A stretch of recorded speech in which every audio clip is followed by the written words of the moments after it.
My dear child, start your day with this prayer today. Heavenly Father, before this day, ask me of anything, I want to pause and remember who you are. You are the God who has never failed, the God who has never been late, the God who has carried me through every session of my life. So today, I refuse to let fear make my decisions.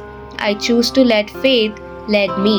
Lord, if I face something unexpected today, remind me that you already saw it before I woke up. Nothing catches you by surprise. Every challenge has already passed through your hands. Help me respond with wisdom instead of panic, with patience instead of frustration, and with love instead of anger. Father, let my life today become evidence of your goodness. May I encourage someone who's losing hope.